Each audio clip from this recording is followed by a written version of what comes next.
I was debating whether or not I'd make this one, but Smile 2 does deserve some remarks. Some positive remarks. I have a couple question marks. I wouldn't say I liked this more than Smile 2, but I might say that it is better than Smile 2, if that makes sense. Smile 1 is very uncomfortable. The entity is more uncomfortable in Smile 1 than it is in Smile 2. I don't really care for the jump scares, really. I think the scares in Smile 2 are a lot more interesting, but at the same time, I don't like it. Mainly because of the whole psychological, is this in her head, is this really happening thing. If it's in her head, then it's not exactly scary. It's not exactly messing with her. You see, we're only seeing what's going on inside her head. We're not seeing what's going on outside of her head.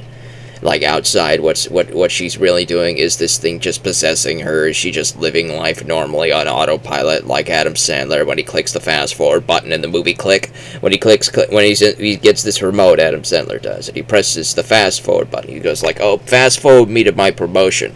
And it takes a year to hit for him to get the promotion, and then Morgan Freeman tells him that when he fast forwards his life, he doesn't just skip to ahead. That time still passes. His perspective just opens up in the future, but he goes into autopilot and all that stuff. So maybe that's what's going on. Maybe she's just on autopilot during the times where she's experiencing all this crazy stuff in her head. But it's because you're not really showing us what's actually happening in the reality. I have to infer a lot. I have to make a lot of inferences. Like, there's a line that the entity says to the girl that that the entity likes to wear her skin or something like that. So maybe it is possessing her, and she's just living a normal life. The entity is in between all of the mental craziness going on that we're actually seeing.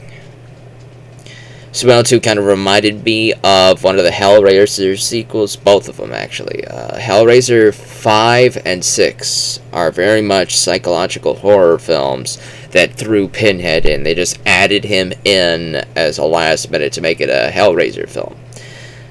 But by itself, the movie itself, without Pinhead being added in, would feel very much like a Smile 2 type of movie. It's very much a psychological horror. Is this real? Is this not? All this crazy stuff is happening, but all the people in it just part of my head. What's actually happening? Yada yada yada. But at least in Hellraiser 5 and 6, we know those movies are bad movies. I actually really enjoyed both of them. But since we know that they're bad movies, that we can poo-poo on them, or we can say, hey, they're better than you expect them to be. And since the expectation is absolute garbage, and if you're slightly entertained by it, then it's not as bad as everybody else claimed they were. And I do agree that the Hellraiser 5 and 6 are a lot better than they're claimed. They're very interesting movies, especially 5. I really like that movie a lot. And arguably I like it more than 4. But Smile 2 jumps the shark in tone, in atmosphere, and I get it. I get why they're changing it so fundamentally. It's kind of like how Terrifier 2 changed itself so fundamentally, but what they kept the same was Art the Clown. Art the Clown is exactly the same type of character you saw in the first Terrifier movie, so he makes sense. He fits in with both the sequel and the original. The Terrifier series is great. I may not like 3 as much as I like 2. I think 2 is the best in the trilogy so far, but Art the Clown is entertaining as heck. The entity in here feels like a troll. It feels like it's just trolling the victim for a week before it kills them. It can kill them at any time. It just wants to troll them. It's feeding, you'd argue. They try to make it that step, but the mental anguish there and the emotional scenes, maybe it works for somebody else. it doesn't exactly work for me all that much. I will say this, the opening sequence is fantastic. It's the movie I wanted to see instead. The Kyle Gallner, the Gallner movie, the sequel where Gallner's being tortured by this thing. That would have been a fantastic film, honestly. But they turned it into a short at the beginning of the movie. I think, I'm not exactly too sure, but I think this concept, the Smile concept, originally began as a horror short.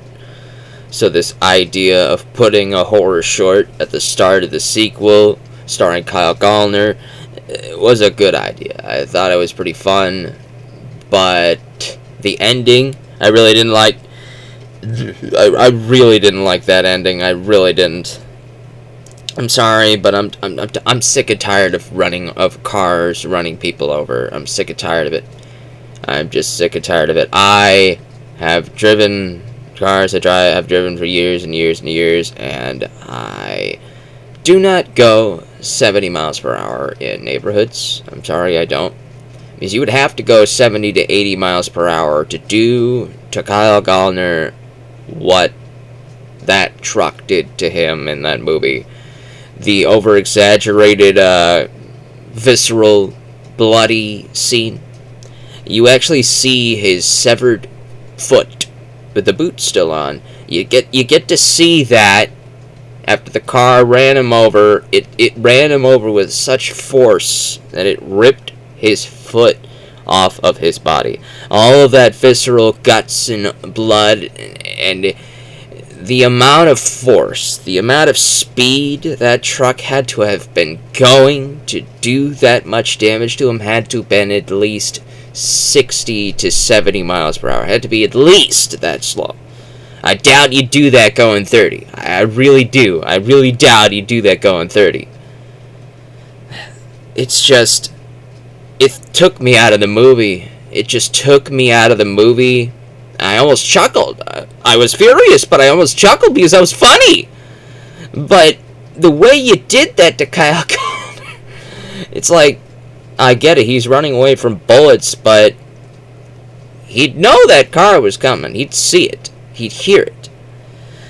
And the person driving that car should have seen Kyle Gallner. You hear the honking of the car horn, but you would not honk that soon before running somebody over. But it's like, it's the cop-out way of trying to get rid of a character, just running somebody over. It's just a cop-out death.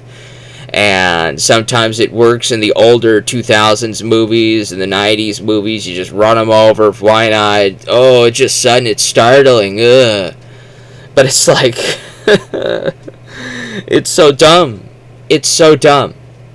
And this one, and the visceral scene afterwards, I was thinking of Wicker Man, the Nick Cage Wicker Man, where the girl got ran over by this big semi-tractor trailer while he was on a boat. It was an hallucination, yes, but that's how unrealistic this scene felt to me. It's just so stupid.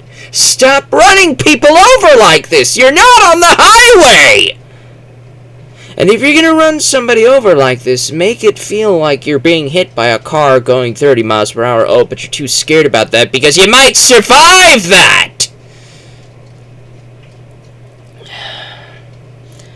Okay, I've been harping on that scene for a little bit too long, but I had to get that out. It really bothered me. I hate when people get run over in films and horror movies. I think it's... If you're going to do a self-aware horror comedy, that's fine, because it's a common knowledge that trope is very dumb. And if you're gonna do a trope like that and you're doing it ironically to make it funny, then in a horror comedy, that's fine. I could forgive it if you're a horror comedy, if you're trying to be self-aware with the kills. The Final Destination movie, it's self-aware like that, so I could forgive that. That's funny in that regards. But here, it wasn't funny. There were a lot of scenes in here that made me think, oh, is this movie trying to be self-aware? Is this movie trying to be funny? Is this movie trying to be a joke? Because a lot of the scares are funny. they were funny to me. They were not traumatizing. The character itself, the actress is screaming her butt off. She's acting her ass off. She is fantastic in this movie. I just want to say that even though I'm tearing this movie a new one, the acting of this main character, this girl, I forget her name. I think it is like Naomi something. Naomi Scott. Yeah, she is fantastic at this. She is going places. She is very talented. What she did here, she definitely did not need to do this hard. She did not need to act this strongly. She did not need to give this movie her A game, but she gave it her A game. She gave it beyond her A game, and it shows. The reason why you stick with this movie, even though a lot of the tropes and all this stuff gets on your nerves, is because of this actress. She is fantastic. Watching this film is entirely because of her and Kyle Gallner at the start. He's just the better. He's just awesome. Seriously, Kyle Gallner needs to be in more movies. He needs to be in more horror movies. You need to cast him. You need to put him into stuff. You need to give him some more movies, even if they're Blumhouse movies, kind of like slashers or whatever. Fine, do it. Make him the Devon Sawa of horror movies. Hell, make him and Devon Sawa partners, cop partners in a slasher movie where they have to go after a slasher or something. Just give him more movies. Give him more movies. Just do it. Just do it. Come on. Stop jumping around and stop avoiding it. Just do it. Throw him in 15 movies or something. Whatever. So long as he says yes willingly or whatever, fine. I would watch them. All 15 of them. He's just that good. Smile 2 is fine, all things considered, but I went into it with high expectations. I mean, how can you not? Look on the cover. Look at this cover. Look at this. Look at this. One of the best horror sequels ever made. That is a high pedestal to put on your DVD. It's a very high pedestal. And I don't know who the heck Jonathan Sim is of comingsoon.net. I don't know who the heck he is. I didn't look it up. But that's a big bar to place on your movie. So I'm going to give you high expectations when you place high expectation statements like this all over your film. This isn't one of the best horror sequels ever made. It's not. In fact, I think one of the best horror sequels ever made from the 2020s, if we're just talking about this decade, I think it's Terrifier 2. I think that's one of the best horror sequels ever made of the 2020s. I wouldn't know of the entirety of horror ever. I doubt Terrifier 2 would make the top 100 in the entirety of horror ever, but maybe it might make the top 100, maybe. But Smile 2 definitely would not. It's a different genre than the first one. The first one just feels like a typical 2000s horror movie in the vein of It Follows and The Ring and all these. The best way I can describe it is like a chain letter movie. And there are a lot of movies like this, chain letter movies. What does that mean, a chain letter? When you get a chain letter, like chain emails or chain text message or even a physical letter in the mailbox, you open it up and it says, if you do not do this something, yada yada yada, in 7 days something terrible is going to happen, or we're going to take all this crap from your bank account, or it's a threat or something, so you have to give this chain letter out to 7 other people within 7 days, or you're going to get hit. It's basically a horror movie chain letter idea, and there are a ton of movies like this. It Follows is a chain letter idea. The Ring is a chain letter idea. Smile is a chain letter idea. This shtick is not new. It's incredibly tired. It's very tired, which means the acting, the camera, the cinematography, the story, the plot, it needs to stand out outside of the incredibly tropey idea that you're already going with. And Smile did not really stand out to me. Smile 2 did not really stand out to me. It felt incredibly tropey. The entity, admittedly, the entity has more personality now, but I think if you were to go just a little bit more into the self-aware category and make it so that this entity is more of a troll. Like, he actually is admittedly a troll. He likes to troll his victims. That's why he randomly shows up to scare you in the middle of the day or something like that. That would have been fine with me.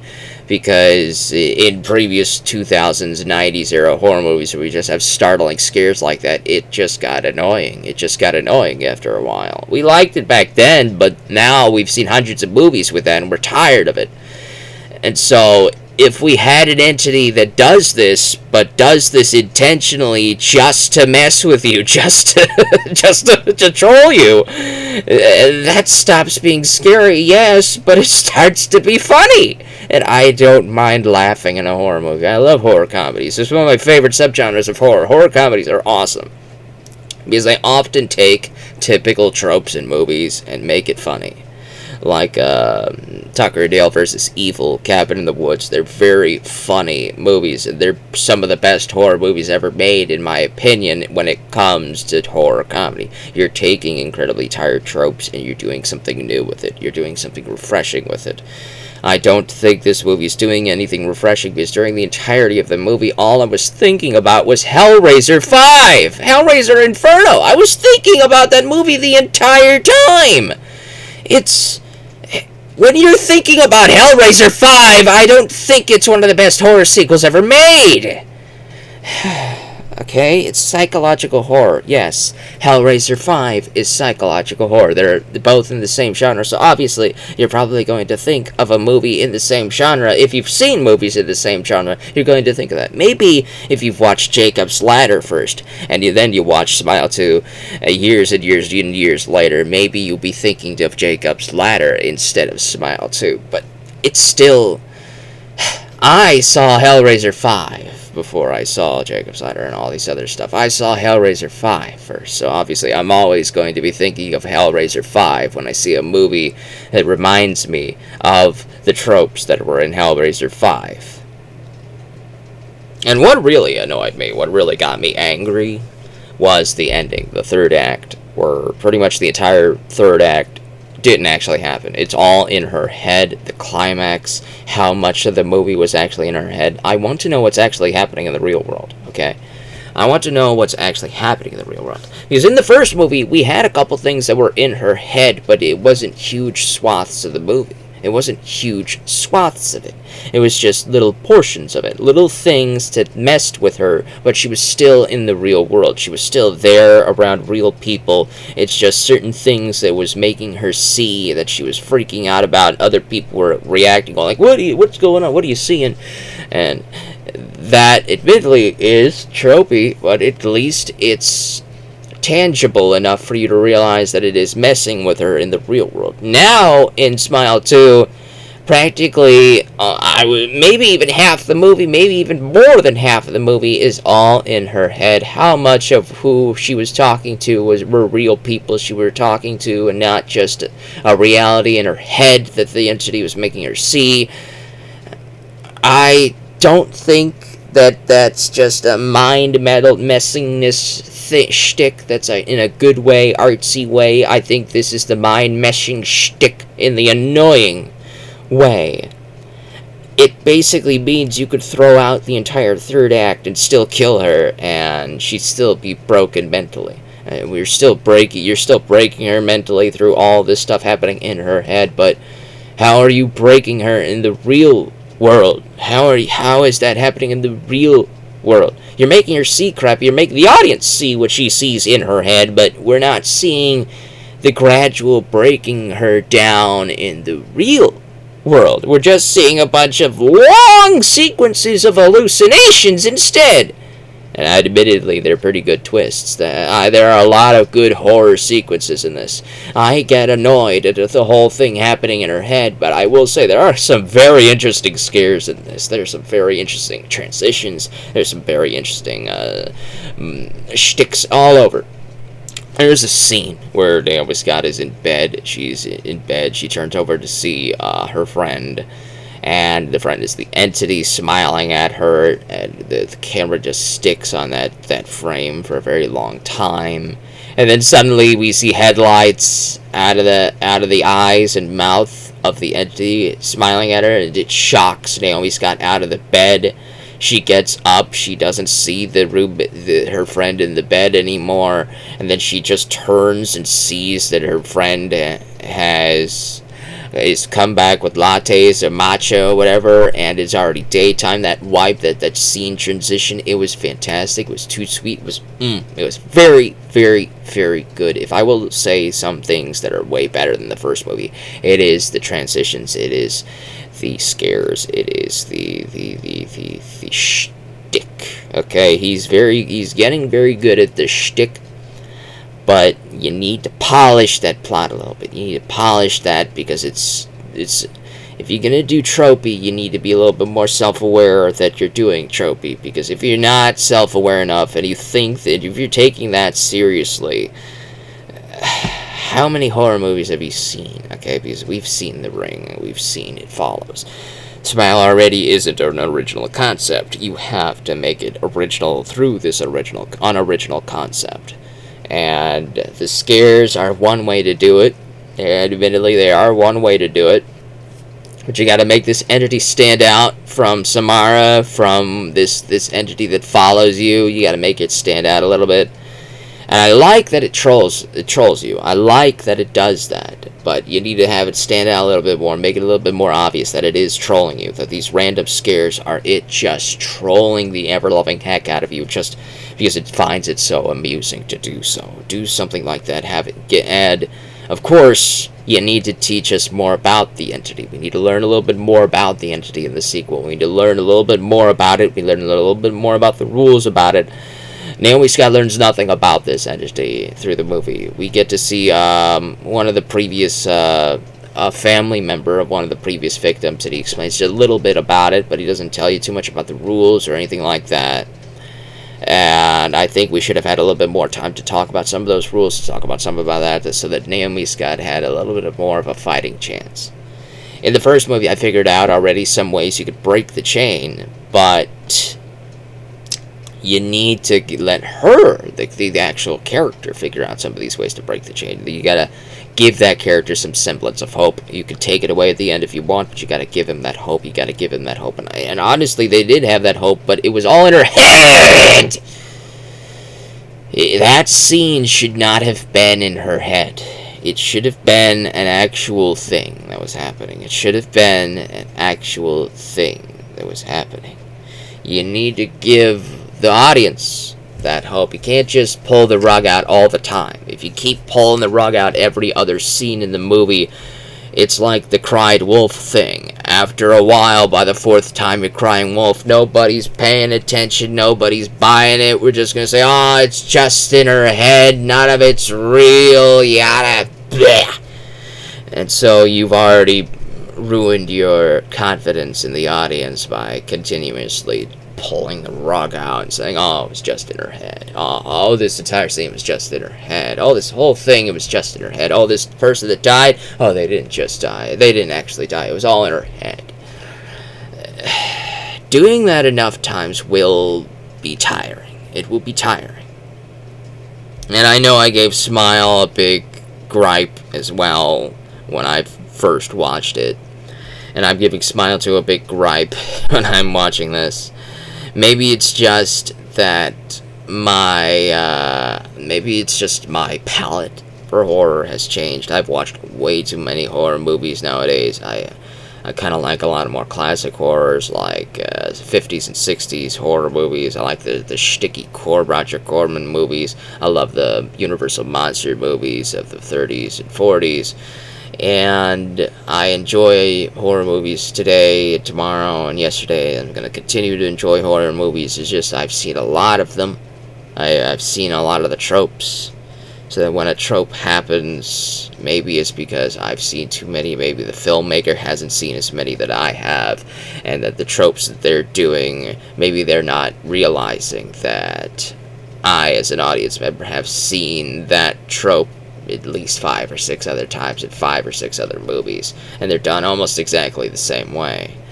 But at least with Smile, we have two very big, pretty popular movies that did this chain letter idea already. So you're not being original here.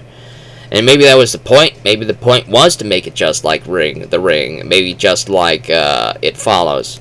But both in It Follows and The Ring, there were rules defined that gave you a sense of hope. And they gave you some rules that were defined in the first movie, right? And these rules should have been explained to the character in a little bit more detail. Maybe we uncover a new rule. Maybe we uncover a new weakness in the sequel that gives the character a chance against the entity, and maybe the entity fakes being scared of it or something like that, and then overcomes the main character, kills them in the end anyways, but we still get to pull the rug out from you in a unique way, or at least a little bit more unique way than just saying, oh, it was all in her head. If you throw out the things that annoyed me, like the car running Kyle Gallner over like 9,000 miles per hour in a residential area. I don't care if you saw gunshots. Your car would not accelerate that fast to just run over him at that viscera. It took me out of the movie. And for the entire movie, it took me out of it. The whole sequence was fantastic. I think the entire opening sequence of the Kyle Gallner, all the way to just before he gets run over, is the best part of the movie. It is. It's. If that was just a horror movie short, outside of the ending, it would be fantastic. Outside of that ending, it would be fantastic. If you change the ending a little bit, fine. That'd be fine. But yeah, you gotta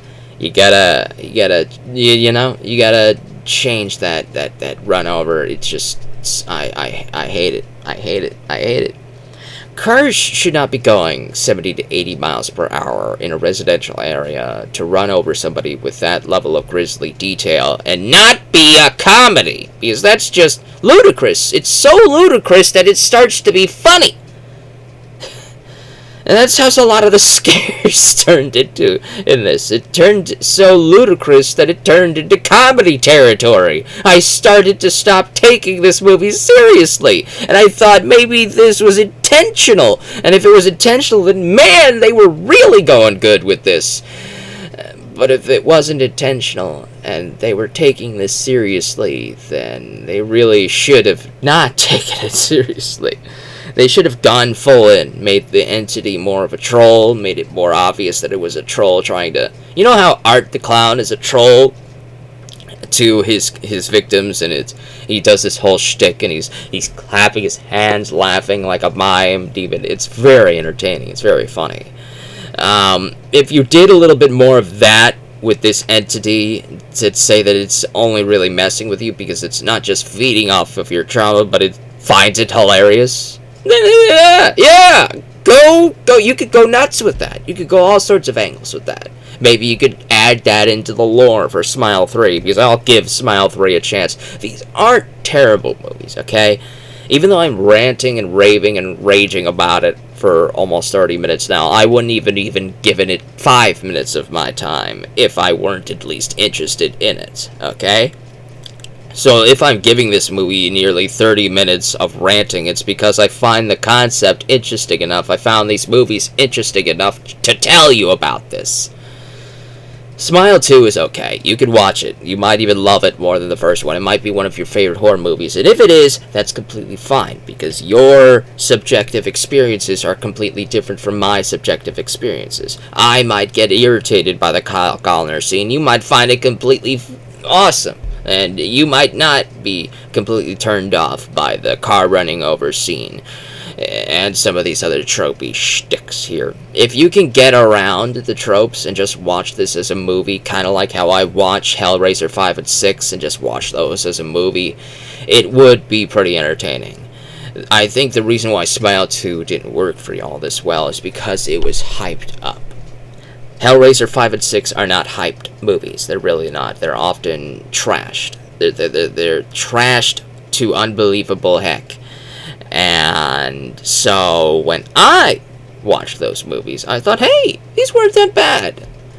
So when I watch Smile and Smile 2, they're praised and lauded as some of the best horror movies. So I come in with higher expectations, and when those expectations aren't met, I'm a little bit disappointed and think it's not as good as other people say. But maybe if this film was trashed like Hellraiser 5 and 6 were, and I watched it, I might say it's not as bad. And it's right.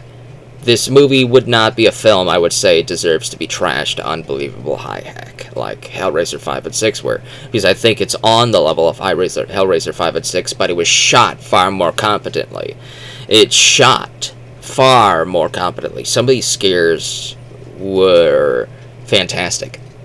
There's a scare where Naomi Scott goes into her room and she turns to the hallway and she sees a bunch of fans. They're all smiling weirdly. They're frozen like mannequins. They're frozen. She turns her back, then she turns around. They've all gotten a little bit closer, but they're all still frozen. They're smiling at her. That was incredibly unnerving. That was a fantastic sequence. Even if it was all in her head, it was still a fantastic sequence. I absolutely loved it. I think this film is on the right track. And I think if you give it a Smile 3, if this guy takes what he's learned from Smile 1, from Smile 2, I think he can really make 3 into something very fantastic.